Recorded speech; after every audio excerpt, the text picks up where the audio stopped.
Premium segment വാഹനങ്ങൾക്കും കൂടി ഉപയോഗിക്കാവുന്ന തരത്തിലുള്ള ഒരു heavy duty single pillar coil spring കംപ്രസറാണ്. 3 സെറ്റ് ക്ലോസ് ഇതിന് വരുന്നുണ്ട്.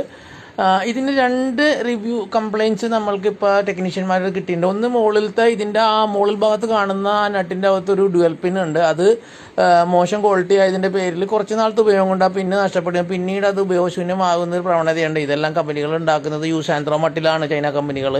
അതുകൊണ്ട് തന്നെയാണ് അതൊക്കെ ലൈറ്റാക്കി ഇടുന്നത്, നമുക്ക് റിപ്പയർ ചെയ്തെടുക്കാൻ പറ്റും. പിന്നെ ഇതിൻ്റെ ചില ബ്രാൻഡുകളിൽ ഇതിൻ്റെ ക്ലോസിൻ്റെ ഉള്ളിൽ നിന്ന് ടൈറ്റ് വരുമ്പോൾ സ്പ്രിങ് ചാടി പോകുന്നതായിട്ട് പറയുന്നുണ്ട്. എല്ലാവരും പറയുന്നില്ല, 1-2 ബ്രാൻഡുകൾക്ക് അത് റെക്ടിഫൈ ചെയ്തിട്ടുണ്ട്. എന്നാൽ ഇപ്പോൾ ഈ കാണിച്ചിരിക്കുന്നതിൻ്റെ അതൊന്നും കംപ്ലയിൻ്റ് ഒന്നും ഇല്ലെന്നാണ് നമ്മുടെ അതിൻ്റെ ഉടമസ്ഥനായ ടെക്നീഷ്യൻ പറഞ്ഞത്. അപ്പോൾ ഈ 2 കംപ്ലയിൻ്റ് ഒഴിവാക്കി നിൽക്കുകയാണെങ്കിൽ നമ്മുടെ പ്രീമിയം സെഗ്മെൻറ്റ് വാഹനങ്ങൾക്ക് പറ്റിയ ഹൈഡ്രോളിക് ഉപയോഗിക്കുന്നില്ല ഏറ്റവും നല്ല സ്പ്രിങ് കംപ്രസറാണ് ഇത്.